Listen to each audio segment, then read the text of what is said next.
Dire team ban. What's up, guys, and welcome back to the MPGL Season 7 Qualifiers. It's going to be a best of one. First departure going up against We Are in the Zone, or WaitZ, as it will be here henceforth called, mostly to save time. We're in the losers round 5, so because best of ones, loser is just out, and winner, they keep going on. They have eventually Kansai Wisps to face up against, maybe 5EVA if they get far enough. But for right now, they're going to be facing their current opponents. I'm Mikelorus, going to be handling this cast after Couch is done. Got Grandisv here as well. It's the late night shift, but hopefully we'll get through it. How you doing, man? Yeah, it should be pretty good. I'm decently fresh and should be lasting through the entire night. Yeah, they'll be pretty interesting games. Even though I haven't seen these teams very frequently, it's still going to be pretty fun. First departure over the last couple of weeks have been looking pretty shaky. I don't think they've been winning very often and have been playing generally pretty poorly. I'm not exactly sure who's going to be favored in this matchup. We Are in the Zone are completely new to me. Yeah, first departure we're pretty shaken up by their the departure of Miracle. No pun intended. That was actually terrible. I'm sorry, but yeah, like, the fact that he left a pretty big hole in their lineup, and they just seemingly haven't fully recovered since. Make a comparison to the EU scene, BBC, they lost their mid lane player in Wii, but man, they bounced back and then some, and did it very rapidly as well. But of course, can't really compare that, as some teams just aren't able to, assemble themselves as quickly. But hopefully we'll see a good performance from first departure. Hopefully we'll see a good performance from both sides, as we actually have a draft going on. Looks like the initiators getting a hell of a lot of hate. Sniper, Axe, and Batrider all getting hit out. This is going to pave the way for a pretty safe sniper pick if WaitZ want to grab that, and they will. Yeah, and to follow it up, I'd love to see them go for a Clockwork. As far as the heroes that are good at punishing the sniper, he seems like he's the best one available inside the pool, and also pretty good at protecting a sniper himself. That would be a very good pick, I want to say. If not for him, there's a lot of really good supports, like Eventual Spirit Lion wouldn't be a miss either. First departure had passed up the sniper in favor of the Juggernaut first. Yeah, it's kind of weird. You would expect if you are the team that's banning out the Storm Spirit, and, well, the Batrider's already out of the pool, then Sniper would be the pick for first departure. Juggernaut is, a comparable hero as far as strength level is concerned, but the Sniper pick was so protected just by both teams' bans, and to let it go into the hands of WaitZ. The upside right now of Sniper is huge, and if they do in fact grab a Clockwork, then what can first departure actually do to punish this Sniper? You're going to need a blink striking hero or something like that. It's going to be a Lion instead for WaitZ, which is also pretty reasonable. Get through that Juggernaut before you get his spin-off. But, man, first departure, they need a way of punishing Sniper, and they need it pretty quickly, or else WaitZ are just going to ban out more of them. Yeah, and I think that Clockwork is probably one of the best ones in the pool. And Sniper and Lion are pretty squishy and would leave a lot of opportunities for Clockwork to get a lot of traction. But maybe I'm hyping up a little bit too much. There's still plenty of other good heroes in the pool. And even though Juggernaut's not the greatest at getting up into Sniper's face, if you get a Blink Dagger and have a sufficient amount of farm, you still can punish the Sniper, although it does get pretty difficult. Juggernaut has a difficulty getting into range for Omnislash in particular. Yeah, the Blink Dagger on Juggernaut is not an uncommon item. Like, you see it from time to time just so that they could do just that. But it is 2,000 gold that Juggernaut kind of doesn't really want to be spending on a Blink Dagger.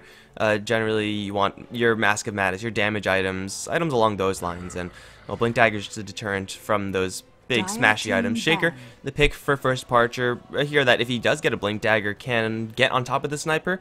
Not necessarily kill him off unless Sniper is just in an abysmal position, but then Sniper probably would have died anyway. But having a stun just so that someone like Juggernaut can run up and actually get close enough to the Sniper is going to let first departure play aggressive in some fashion towards that Sniper pick. And we are talking about the Sniper a hell of a lot, guys, but that's what Sniper does to the draft. He forces both teams to revolve around himself. Yeah, mostly because he is so easily punished and can be very easily abused too if you protect him. Earthshaker is also potentially going to offer them the ability to go for early ganks onto the Sniper if they can find a good Fissure block onto him. Maybe they can get some early kills, but either way, we'll see Beastmaster banned out in the second stage by first departure. Well, both sides definitely looking for an offlane hero right now. We've been seeing a lot more Beastmaster lately. Does do pretty well with Sniper. The Hawk just as a kind of passive defense mechanism for that sniper, not to mention the ability to see a target, then lay in the shrapnel and assassinate from long range after a roar. It's pretty sweet, not to mention the attack speed aura down the line, but still got to keep our eyes open for that clockwork. And WaitZ, they're going to take out the Queen of Pain, got another anti-sniper hero, or anti-sniper being banned out from first departure. Kind of weird to see, actually. I guess they just don't want to run it themselves, but I was going to hit the bin as well. Yeah, the offlane pool is starting to get pretty thin here for both sides. I really think we are in the zone should be considering the clockwork, either for a ban or a pick. And honestly, I think it would be a really good pickup for them too. Up against the Earthshaker, it's pretty nice to have that battery assault against a support hero that has very long cast animations for Enchant Totem and Fissure both. They're going to ban out the Spirit Breaker. This is entirely a sniper security ban. Outside of that, I don't see any good reason to ban out the SB. Yeah, there are some teams that just like the Spirit Breaker a lot. Flip side, they'll grab the Spirit Breaker first pick because they can. But clearly First Departure haven't done that, and it is going to be banned out in order to protect that sniper. Line is okay at stopping Spirit Breaker. If you don't see him coming, you may have some difficulty actually turning around and getting your Hex off, but most of the time you're going to be safe. Spirit Breaker, one way or another, is not going to be in this game, and now WaitZ, well, they have their option of taking another support hero right now, but as you said, the offlane heroes are kind of in short supply. A lot of them have been banned out, so WaitZ, if they grab an offlane hero right now, they don't necessarily have to scrape the absolute bottom of the barrel. No, definitely not. If they're not going to go for that clockwork, another offlaner that I'd love to see that we're probably not going to would be Darkseer. Up against Juggernaut does decently well in lane, especially with an melee support behind him. He'd be very annoying. And then also you have Vacuum into Earthspike, which is a pretty decent combination. Although if they do go for Darkseer, I'd expect it to be later on in the draft and them to pick up their support now. Generally, Darkseer is not going to be the hero that's picked ever. It's been a huge fall off of the hero, but you could get him last if you want to go that route. And if they're going to actually plan to go that route, then for sure they're going to pick up their support hero, or it's more likely that they're going to be picking up their support hero in this early stage because both sides are going to be looking for that support. WaitZ, though, they're burning through quite a bit of time. And, well, they only have 5 seconds to make this decision. It's going to be a bristleback, actually. It's a frontliner that I would actually think that would be pretty good for first departure, just as an offlane hero, as a hero that can charge the sniper, but it's also good at protecting the sniper. Yeah, decently so. Just anything that's going to draw attention away from that little dwarf will be wonderful for WaitZ, although it might leave them a little bit initiation light until Lion gets his Blink Dagger. It's a reasonable pick for them. It could also be farming the safe lane. If they throw the sniper mid, they're still open to picking another hero for the off lane, although it's probably unlikely. Next pickup for first departure is going to be a Shadow Demon. It's a pretty wonky supporting combination with SD and Earthshaker, although it's amazing defensively. The aggressive capabilities of a Disruption into Fissure are pretty worthless, I want to say, but the next pickup for We Are in the Zone is actually pretty interesting with an Elder Titan. So maybe they are going to go for a safe lane farming Bristleback after all. Well, yeah, Elder Titan probably going to go towards that off lane. WaitZ are packing quite a lot of physical damage now, having no base armor from that Elder Titan aura. Going to be screwing over first departure pretty darn hard.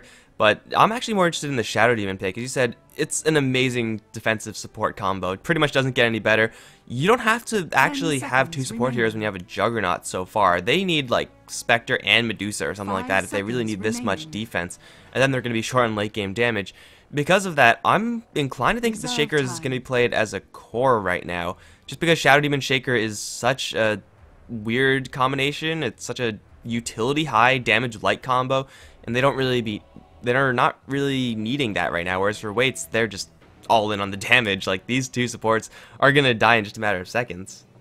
Yeah, they don't need the setup from each other. Earthshaker is generally used to open up with the Fissure, and Shadow Demon is usually used to open up with the Disruption. So it will be interesting to see how First Departure are going to lane this. I would expect the Earthshaker to get some core farm, but maybe it's just going to be a super all-in draft as they pick up the Death Prophet.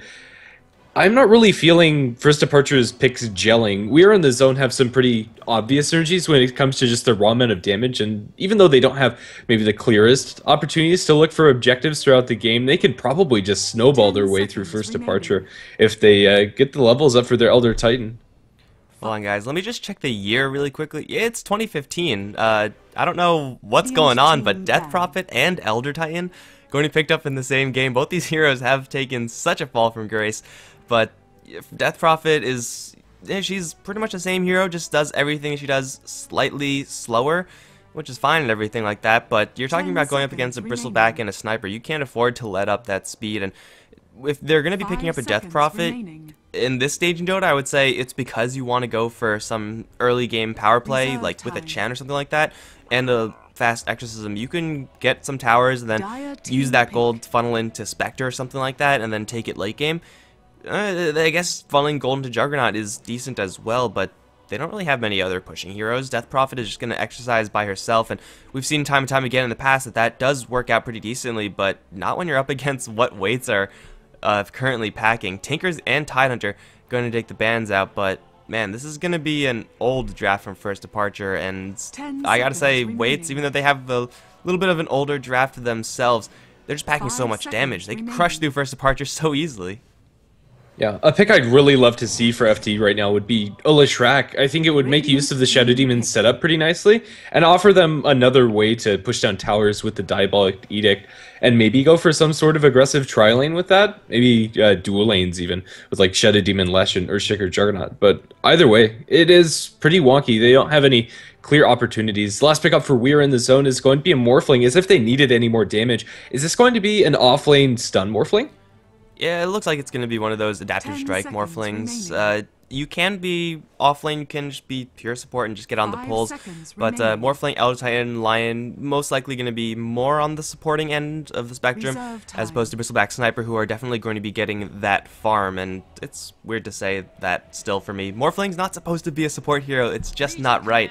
But First Departure, they're going to grab a Legion now, which is fine, I guess, but this just makes the Shadow Demon Earthshaker all the more weird. Like, if you're going to go for a Legion and Death Prophet, I don't see the value of your Shaker and Shadow Demon picks. You're not, like, setting up for anything.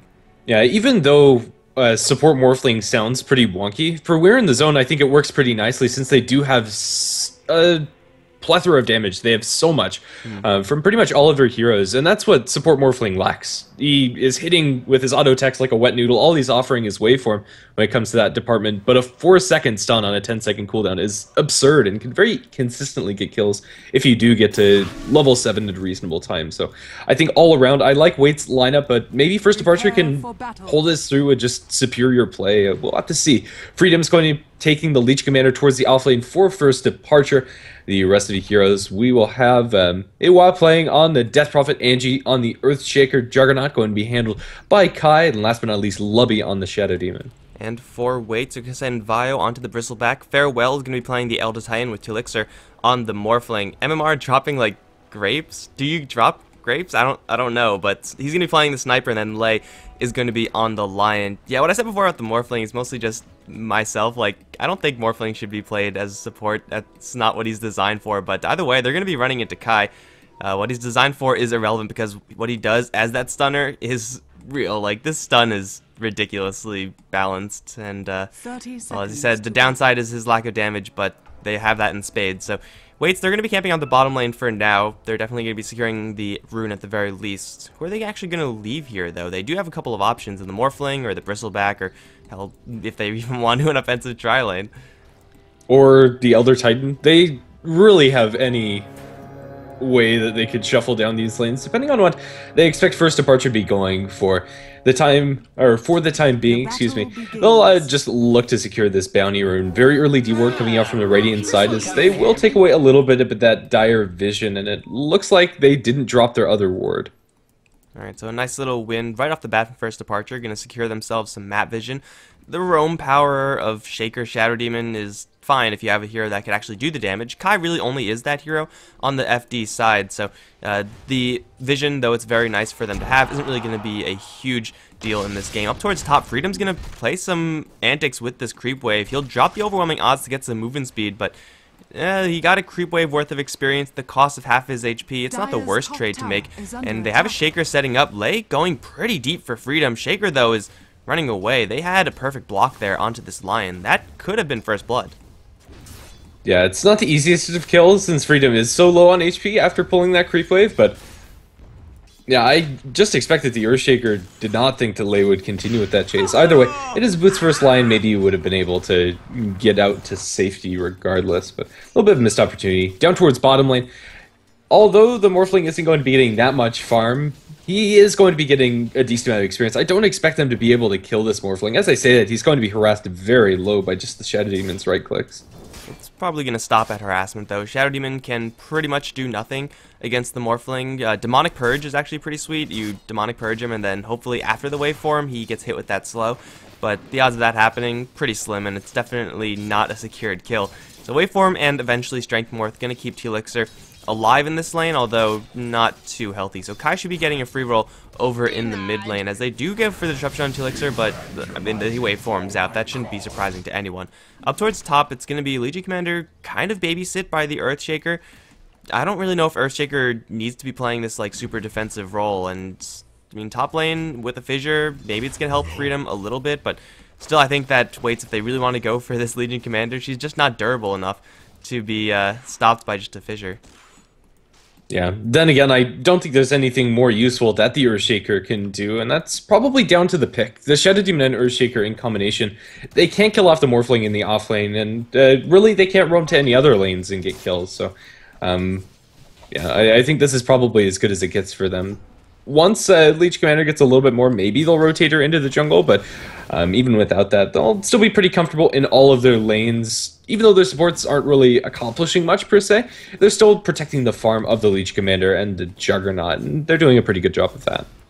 Alright, so they just have to pretty much just stall it out, wait until the Legion Commander, Juggernaut, and even this Death Prophet get their levels up. Once level 7, 8, 9, or around that area comes up for AWAR, then these supports are actually going to be able to use their setup power and set up for someone like a Death Prophet. Maybe she'll have a point of silence by then, but even if she doesn't, just being able to hold someone in position for a little bit of time while the Exorcism does its work can very easily kill off someone as fragile as Lion, who, by the way, has roamed all the way down towards this bottom lane. This Morphling is still sitting at an okay amount of damage, so he's not a completely useless damage tool at the moment. Lei, though, is going to be brick-walled by a literal brick wall, and Angie's going to be blocking off the rest of the escape paths. Lei is going to try to fight it out, spike towards Kai. Angie shuffled a little bit, and he's going to let Lei through, but it doesn't really matter because the Fissure dispels anyway. AWA's going to come in with the Crypt Swarm and draw first blood.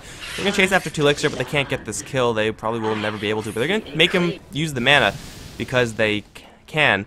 That will be a pretty nice first blood for first departure, though it did involve 4 heroes going down there.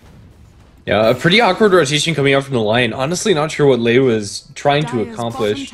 I think he'd probably have been better served just sitting up towards top and getting some experience that way. But this is going to give a little bit more room for the Elder Titan. He's managed to pick himself up level 3, but really the power of level 1 Earthspike is limited at best. Lion himself is a pretty greedy support and wants to get those levels as soon as possible. A level 3 Lion, on the other hand, might have been able to make something happen. Down towards bottom, they're going to open up onto T-Elixir. It doesn't have mana for the waveform and is just going to get spun down. Although waveform 9 times out of 10 keeps you safe, it's only useful if you have the mana to use it. Morphling at this point doesn't have any form of sustain. The lack of vision now in the South River area from the Dire, definitely helping out first departure and getting that kill. If the Morphling knew that Shaker was there, you could bet he would not be in the area.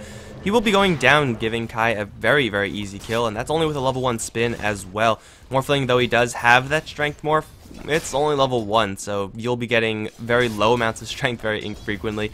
It definitely pales in comparison to the level 4 skill, but man, Kai with only level 1 spin got that kill so very easily. I even checked, it seemed like it was a level 2 skill at the very least, but now that he has phase boots, the offensive power of first departure, it's there when the Morphling has no mana, so they have to keep going for it and burn Morphling's mana every single time.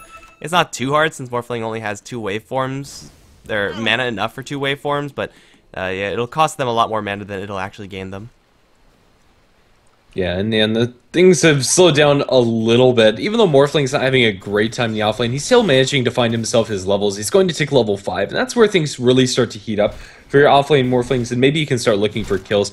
The 3-second stun is pretty absurd. He's going to get caught out by Kai, and will be right-clicked a couple of times, and, well, there's a crit there for good measure. He has the Tranquil Boots, however, to sustain.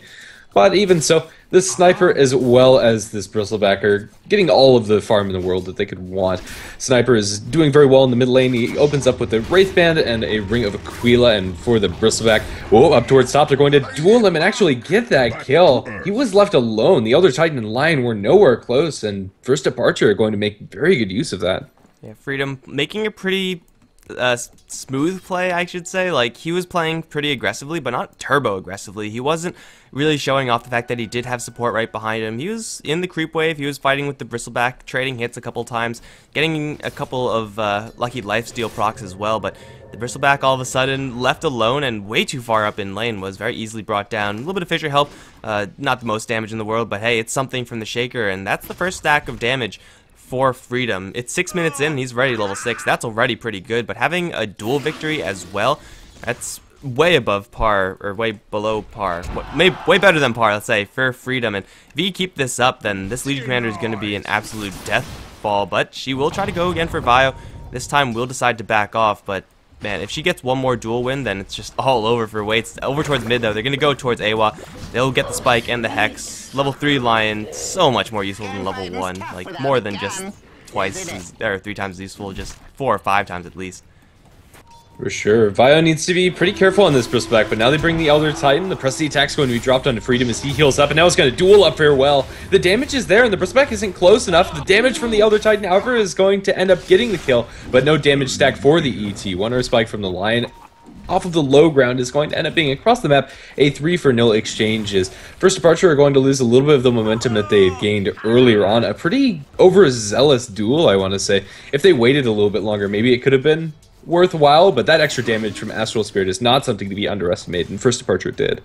Shaker, again, doesn't really have that much damage. Legion Commander has a pretty nice burst of damage with overwhelming odds, but outside of that, she doesn't have any damage items. She only has 1 point in Moment of Courage. What you see is pretty much what you get on the Legion Commander, so they had to, already have the target very low when they cast the duel if they're actually going to be getting that kill. As you said, very overzealous, very optimistic that they would get more Moment of Courage procs, and who knows, maybe if the Legion Commander actually had that maxed out or more than just 1 point in it, they would have gotten a kill, but clearly that's not going to be the case for right now. She's going to die, but hey, at least she doesn't give away damage to the Elder Titan. Though it's not the most dangerous scenario in the world, you never want to be losing your duels, mostly because that's just embarrassing, but also because Elder Titan, he already hits pretty hard if he does get maxed out on that aura.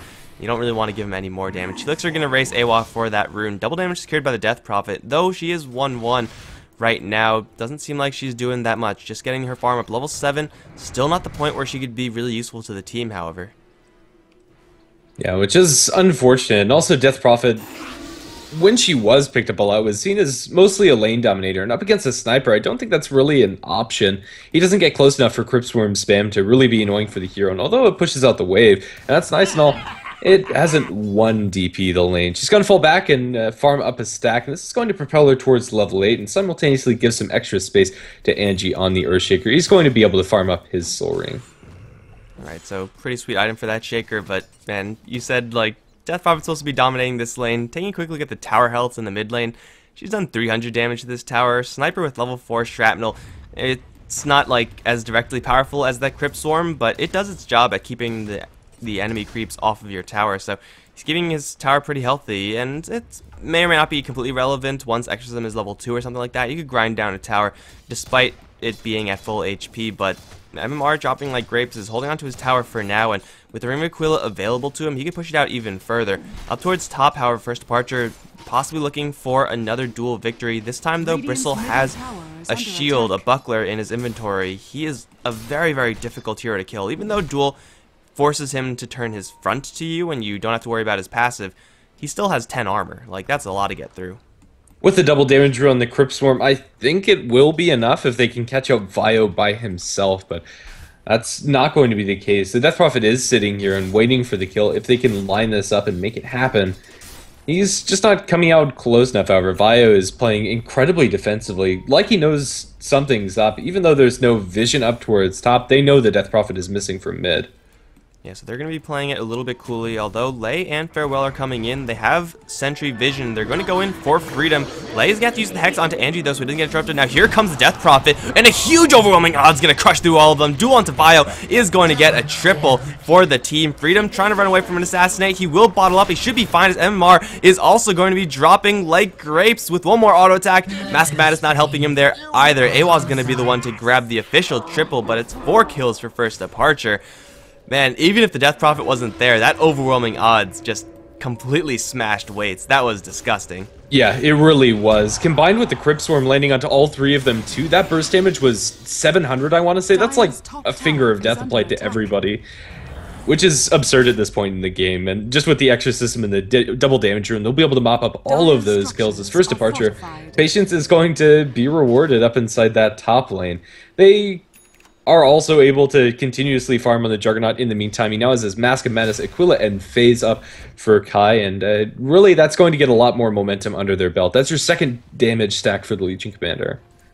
And that's just going to help propel the snowball a little bit more. Freedom doesn't have a ton of gold, just bought the Power Tread, so she's not like swimming in gold or anything like that. So Blink Dagger, Shadow Blade, whatever she wants to go for, it is going to not be coming up very shortly, but what they may lack as far as that is concerned, they're going to have a Yule Scepter pretty soon on the Death Prophet. In fact, she is more or less there, just needs a couple more seconds in lane, and she will have that item too. So setting up for the likes of Sniper, very easily done. Over down towards bottom lane though, Kai going to take a million-year stun. Spike coming through, but they don't even need it.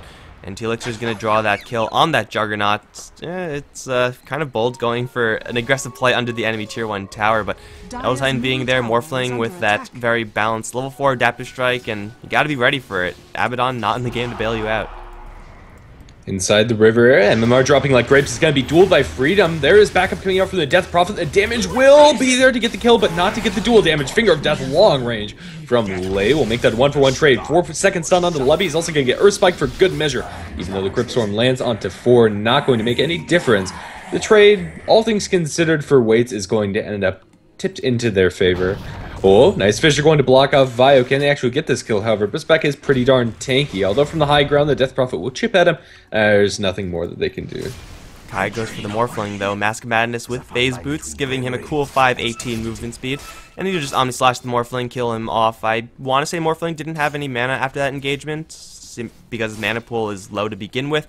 That's probably what happened, and you just can't waveform away, whereas ordinarily you would be able to survive from that every single time as Morphling. If you're out of mana, you're out of mana, and you're just going to die. So Kai gets something out of that after all is said and done, but still being on this bottom lane is dangerous. With the Earth Splitter and the stun, like, that's guaranteed damage on the Juggernaut, and he has to be very careful about who he sees. If he sees the Morphling, he can no longer feel safe sitting in the lane, because you could bet there's someone else behind him. Though, mid lane, MMR is going to get thrown up into the air, into a Fissure, and Exorcism. My god, that damage is still high. Death Prophet still has it, guys.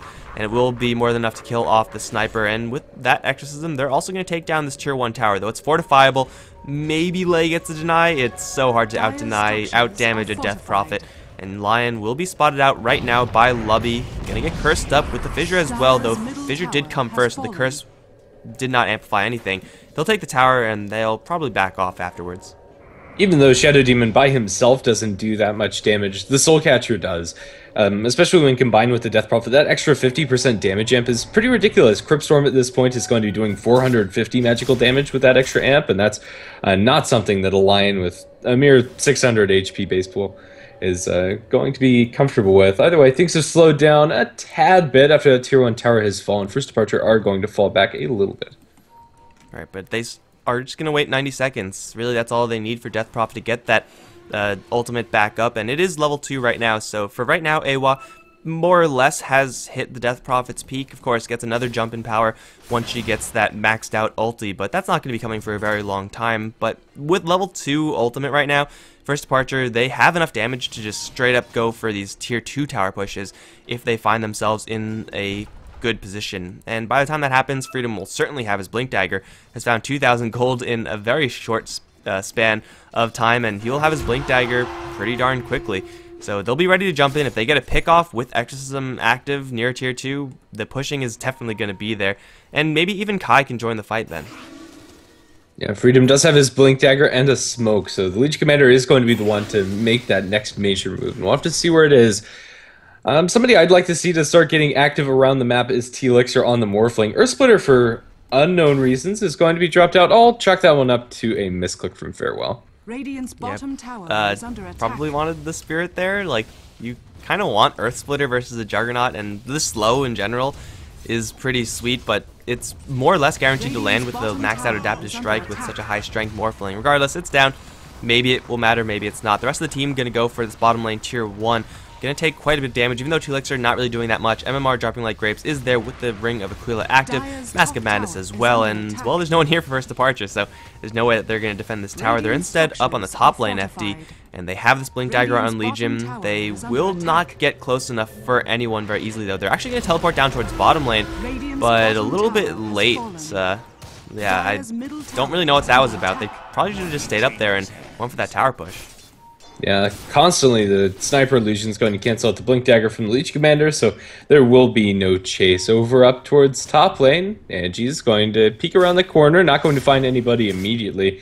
And that means everybody's going to be safe. However, the Death Prophet with an Invis Rune going to pop out the Exorcism and that Invis. This is an invisible Death Prophet, but they do have detection of some form. They're going to stun her up. They had a sentry down towards the south of that fight, but now up towards the north. There are Exorcism ghosts going everywhere. Omni Slash onto the Lion, and the Bristleback is going to kill off the Lion, but that's about it. Assassinate over DP. She's going to be dropped incredibly low. Will the damage be there from the Shrapnel? She's going to survive on 95 HP. Bottling up down towards the south of this fight. She is going to survive. So now the Bristleback is going to start focusing down Angie, slowing it down. 2 stacks of the goo. Defensive disruption. How is going to put an end to that? MMR dropping like grapes is dropping like a grape. It's going to be a dual victory for Freedom as they barely eke in the damage with one more crit from the Juggernaut, slowing down Vio with the Demonic Purge. They'll chase him down and kill him off with that slow damage. The Earthshaker is the only one to fall for first departures. Miraculously, the DP survives. Well, that's pretty much the dream scenario as a Death Prophet. If you get invisibility this early on with the Exorcism active, you're going to be golden. WaitZ had a hell of a lot of True Sight, though. That was an unexpected amount of sentries for them. Unfortunately, though, AWA was always right on the edge of these sentries. If this secondary sentry ward was placed a little bit further to the north, that True Sight coverage would have been enough for them to instantly kill off the Death Prophet. Therefore, WaitZ would have been able to maintain their positioning.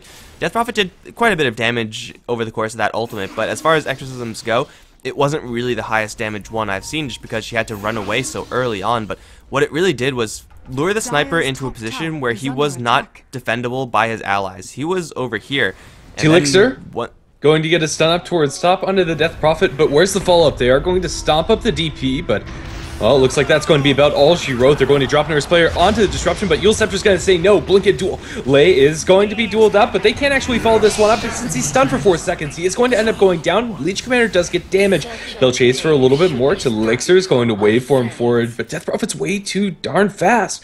One Assassinate's going to fly through, but they end up canceling that, recognizing the damage isn't there, though. Instead, Assassinate Lubby. Lubby isn't going to get punched by the Elder Titan, although he is packing a little bit of extra damage. Looks like that's going to be all she wrote in that top exchange. Oh man, that was a very narrow escape there from Spartan. They do lose their Legion Commander, rather, but she gets the damage right before she dies, so a little bit of a victory for her, both in the literal sense and in the non-literal sense, but she does get her damage, and they somehow get away with both the Shadow Demon and the Death Prophet. When you have a Morphling with a Blink Dagger, with enough mana to cast a couple of Adaptive Strikes chasing you, it's very unlikely that you're going to be getting out of there, but they did, and now Kai, he's going to be intercepting MMR right now. He does have an Omni Slash, but not quite fast enough to catch up to the Sniper. FaZe and Mask of Madness on both these heroes, though Kai has a Yasha. When you're what is it, Berserked? Yeah, when you're Berserked, yeah, you're going to be moving at 518, so the difference of Yasha isn't really going to be doing that much. So he doesn't get the kill there, but it's still, even with that Legion Commander death, quite a nice exchange overall for first departure. Their Death Prophet's going to tank up, and she's slowly crawling to that level 16 mark, and the rest of the heroes also getting quite a bit of net worth as well. Specifically, Shaker, Angie, has a Blink Dagger on a level 8 Shaker. It's kind of weird to see, but it's a 20-minute Blink Dagger, not really super fast, but hey, he has it now, and that's what's important. They're going to smoke up and look for a kill. They're maybe going to run into this Sniper with Bristleback. That'll be a gold mine right now for first departure if they actually make that call, but they're going to go instead for that Roshan. Maybe it's not as good, but it's still pretty darn good. Yeah, with Exorcism pop, this should be pretty reliable for first departure. Doesn't look like WaitZ are under the intel that the enemy team is going for it, even though they have some vision. Nobody's showing on the side for first departure. All of the lanes are pushing out in a pretty decent spot for FD, and it doesn't look too suspicious. They'll get that extra life for Death Prophet as she picks up the Aegis of the Immortal. Although it's probably not going to be used immediately in 2 minutes, you bet First Departure are going to look for a tier 2 tower push.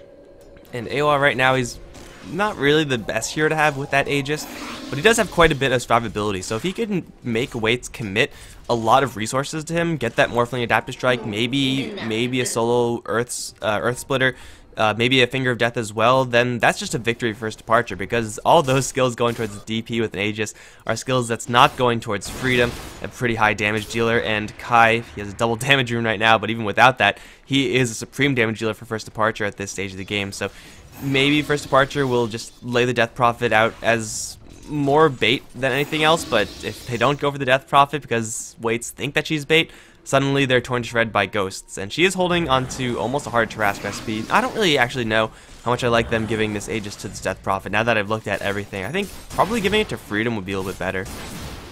Yeah, I think that's a fair call. Or maybe even the Juggernaut, just to allow him to go hog wild through the fights. What's done is done, however, and First Departure are going to be running with that Aegis advantage over WaitZ, so it will allow them to push very aggressively once they have that exorcism up. And one of the nice things about Death Prophet is that she doesn't actually need to be right-clicking to get that damage off. Even if she's stunned for 4 seconds, Exorcism's Ghost are still going to be doing quite a bit. Smoke down towards bottom, coming out from WaitZ as they look for a pick-off, but nobody is going to be there. Leech Commander TP is back to base. So that's going to be probably completely whiff smoke. They're going towards the mid lane. Lubby, AWA, both there, maybe going to be under the gun, but now here comes the Shaker, and with the Blink Dagger now level 10, he will offer his team quite a bit of defense. They're going to open up with this Spirit just to scout things out. Sniper's going to reveal the positioning of WaitZ, and that will most likely blow any chance they have of actually getting a gank off right now. They can still look for a team fight, but now T-Elixir's going to leave up towards top. Kai just going to spin and TP out. That's going to be pretty clean, and it's going to be a pretty nice win for Departure. Force enemies to go up to the top lane, keep everyone safe at the same time. And look at that, level 2 Exorcism is once again up, and they're going to go for a smoke of their own. This time, maybe going to run into the Lion. Yeah, definitely not going to run into the Sniper. He has a haste rune, he's getting the hell out of there, but they're just waiting for someone to get out of position right now. Freedom has enough damage right now probably to kill off Farewell by himself if he realizes that the Elder Titan is there. Right now he doesn't, but now he definitely does. There's a stun though, so Freedom is going to be taking a lot of damage from MMR dropping like graves from the low ground. This duel is not going to be won or lost. Omni Slash though is going to kill off the Lion, making an even 1-for-1, and the Yule Scepter on the Sniper making it 2-for-1 perhaps. Yeah, with a couple crits. Man, that Sniper didn't last long at all. That's going to be 2 kills with the Exorcism pop. They could go for this mid tier 2 once they get rid of this backdoor protection. Though they don't get damage on the Legion Commander, it's still a pretty nice victory because they killed off the enemy Sniper. Yeah, and getting that tower on top is just like icing on the cake. Tier 2 tower in the top lane is only at 166 HP after Juggernaut was done with it with that spin TP out, so this can very easily be 2 tier 2s for him. Although the adaptive strikes are going to be a constant nuisance, so if you look at that, Kai can do nothing for what feels like forever, but it doesn't matter. You have your heart flying out to Iwan, now he has that, and will just freely tank the tower with Healing Ward and heart regen. He's losing less than nothing. Yeah, so he probably will just make like a net gain of HP if the tower, if like several towers are attacking him. I wonder how many towers you would actually need for him to actually take significant damage or take any damage, but yeah, that's unfortunately not something that we could test right now.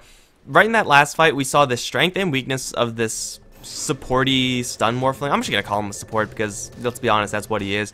He got that stun off on the Legion Commander, yeah, that's nice, but that's about all he has in his inventory, or that's all he has in his arsenal right now, so he needs the Sniper to be doing the damage, or the Bristleback. Vile, I'm not really sure where he was, but he definitely wasn't in the correct position to go and help out his allies, so T-Elixir, he even has a double damage rune, but hitting for 120, that's not really too impressive unless you're trying to steal the enemy's creeps. Mission accomplished there, but yeah, Morphling as a stunner, as a support, does have its shortcomings, and it's very reliant on his allies right now. It just doesn't seem like WaitZ have the damage that we really sold them to have. Even though Elder Titan has that maxed out natural order, First Departure are getting the burst off, getting the initiations off on the Sniper almost every single time.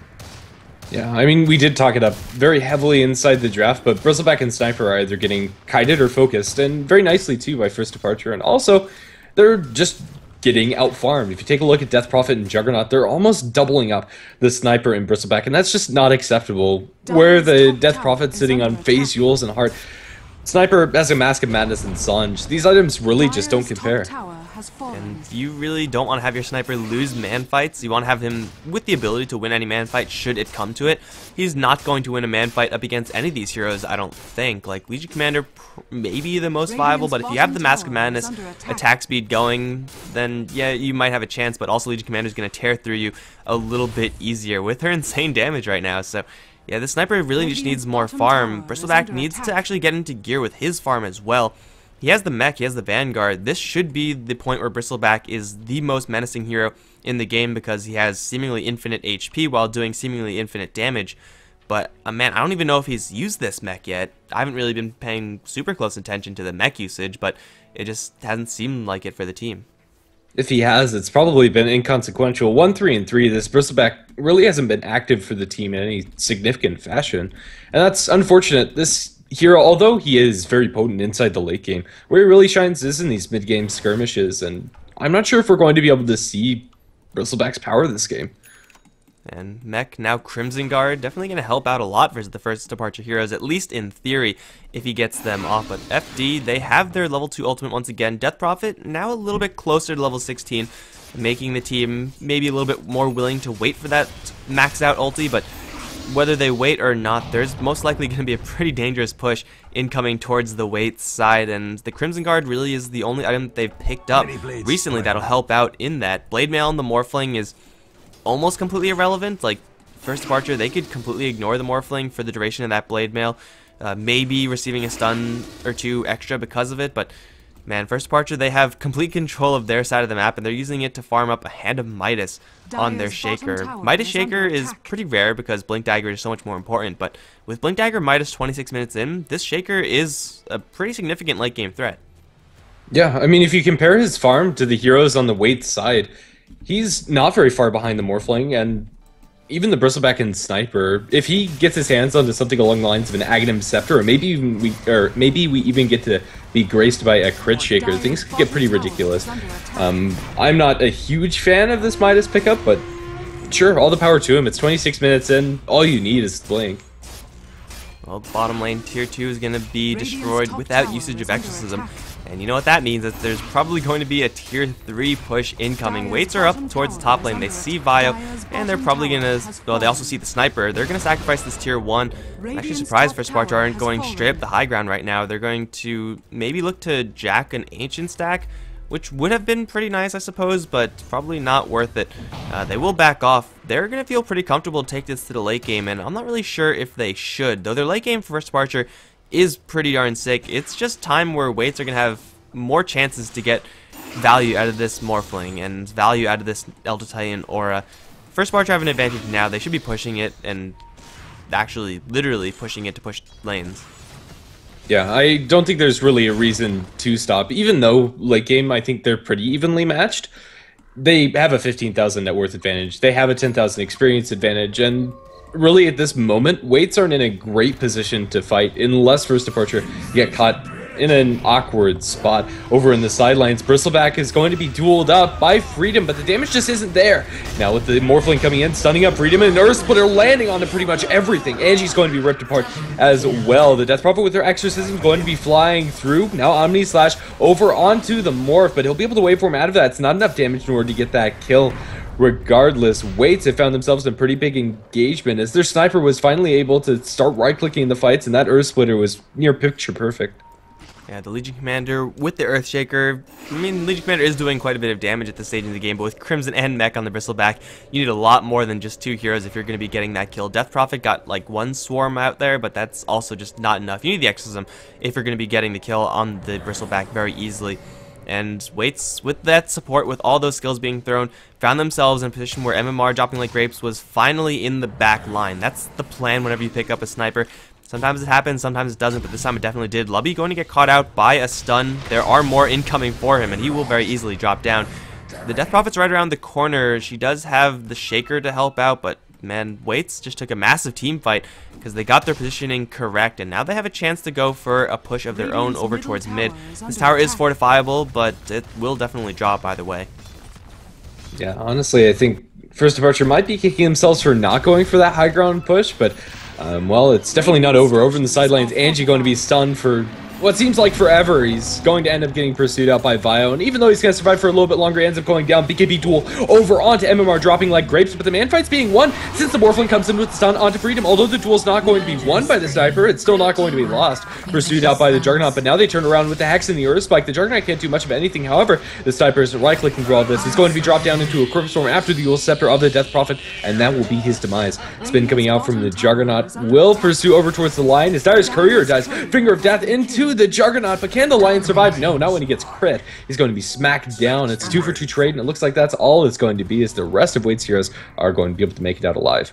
This time a pretty good trade in favor of First Departure, making it 2-for-2 when you're ahead. Not what you want to be doing, because you do give up more gold, and even if you give up even gold, it's still not what you want to be doing to give the enemy team an even chance of getting back into the game. But they kill off the Sniper, they take out the Courier, which unfortunately for First Departure was empty, but hey, it's more gold. And this fight, unlike last time, they were able to actually pressure the Sniper, though he did get quite a bit of space, moving at Sanjin Yasha, Mask of Madness, Phase Boot, movement speed.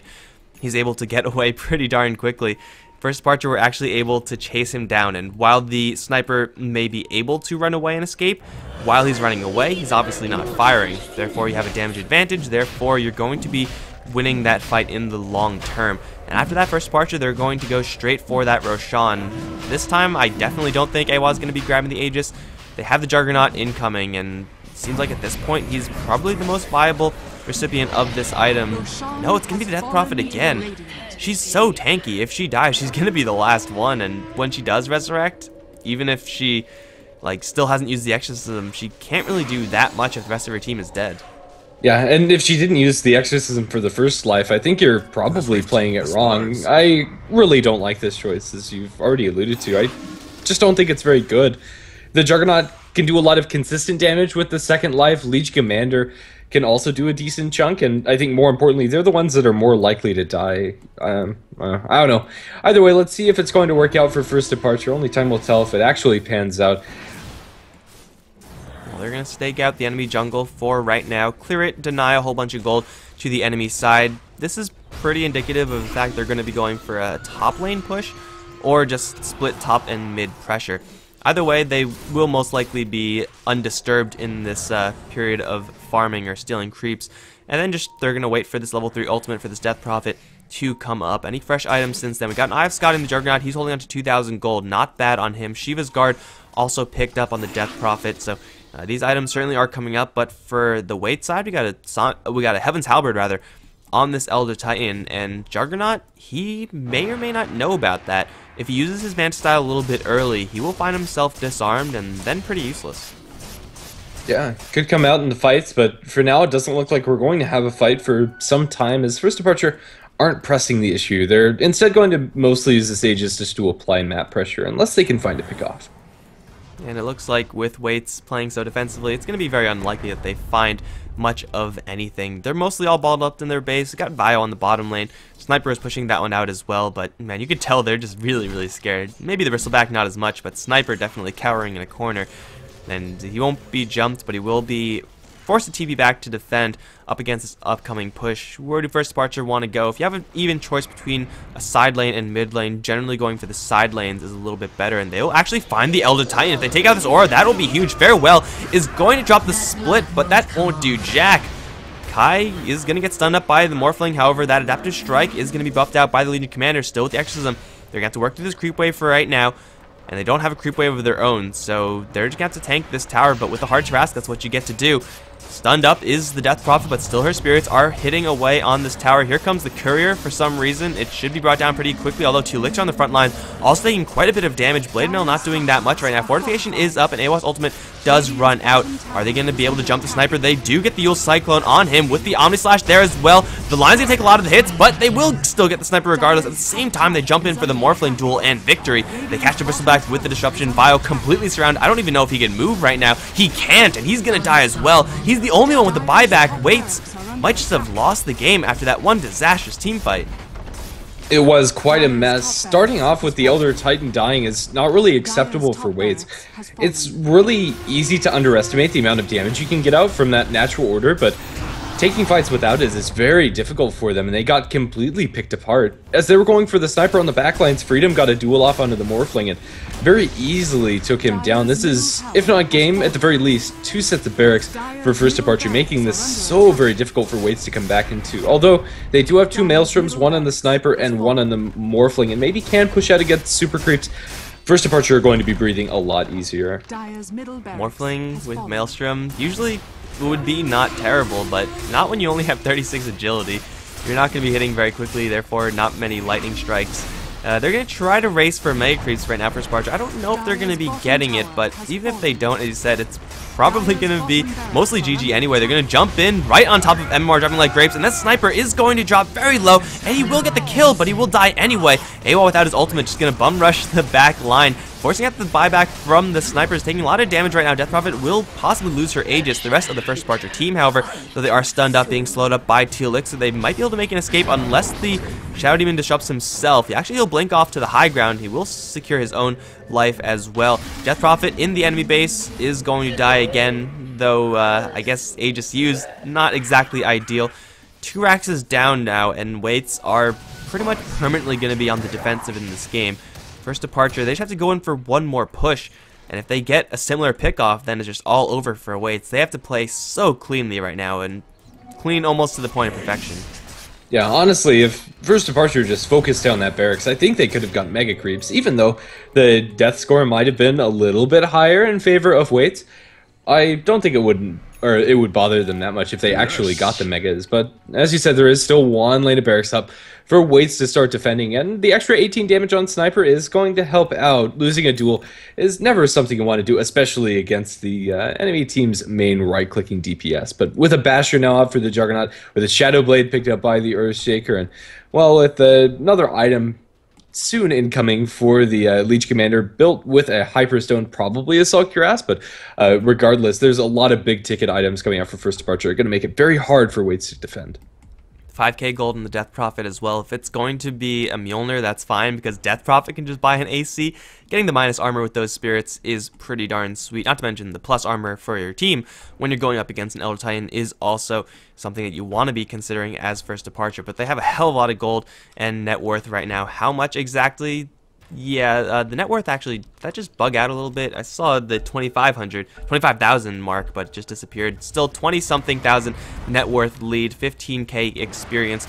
It's not a lead that a team can't come back from. It's a team that it's going to take WaitZ a lot of effort to come back from, and being 2 racks down isn't going to make it any easier. But for first departure, they have 20 seconds to wait, and their Death Prophet is going to be back alive, and then they could slow push the bottom lane as slow as they possibly want and wait until the top lane and mid lane just grind down the enemy base. Yeah, it's going to be a BKB for Death Prophet as her item of choice, and honestly, I don't think you can really go wrong since she is so far ahead. Even without this BKB, it still leaps and bounds ahead of the Sniper when it comes to items, and even when she was 1v5, it took WaitZ a decent chunk of time to take her down. With Exorcism running and with a Yule's activation, she probably would have taken 1 or 2 with her, and that's Death Prophet going in 1v5. That's never going to realistically happen if she has any defensive support from her teammates. Unless Death Prophet is feeling particularly baller, which you might at this stage. If your 2 racks is up, you might be feeling it. They're going to get initiation onto the Sniper Illusion. They definitely know that this is a fake Sniper. Otherwise, he probably would have had some support by now. Teal'c is going to get in there, stun to AWash. The Legion Commander not going to buff out the stun. They'll just go straight for Teal'c and bring him down in the duration of 1 duel. BKB used, although not even necessary. They also might catch up to Vio. Duel Scepter not there, but Death Prophet's going to let loose with the ulti. Juggernaut charging forward as well. They want the sniper. They'll settle for Vio. It's going to be a kill, probably nonetheless, though Kai slowed down by the stomp from the Elder Titan. We got Angie throwing a fissure towards MMR like grapes just as easily. Kai, he's going to take a finger of the death to the dome. He will drop very low, but not low enough. He's still alive until something kills him. Sniper chain lightning from long range or just a right click. Either way, Sniper gets the kill on the Juggernaut, but now he's all alone. Angie coming around, has a stun combo and a big enchant totem hit. That's going to be the death of the Sniper. He has no buyback. Death Prophet's still alive, and she's grinding down the Raxes. That's GG called. WaitZ are no longer in the running.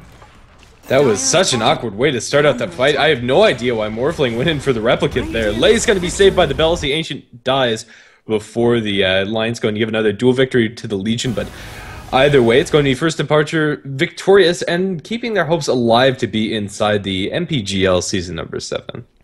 Alright guys, there are more games incoming. It's going to be First Departure as we follow them going up against either Kingdom or Asterisk. I'm not sure if that game is still being played or what, but one of those two teams, the winner, is going to be the next game. That's going to be coming up pretty shortly. Don't exactly know when. I'm going to be checking that and letting you guys know in the chat. But for right now, we are done with this best of 1. First Departure taking it over WaitZ with a Death Prophet and a Legion Commander, busting out the 2014 tech, but sometimes it works.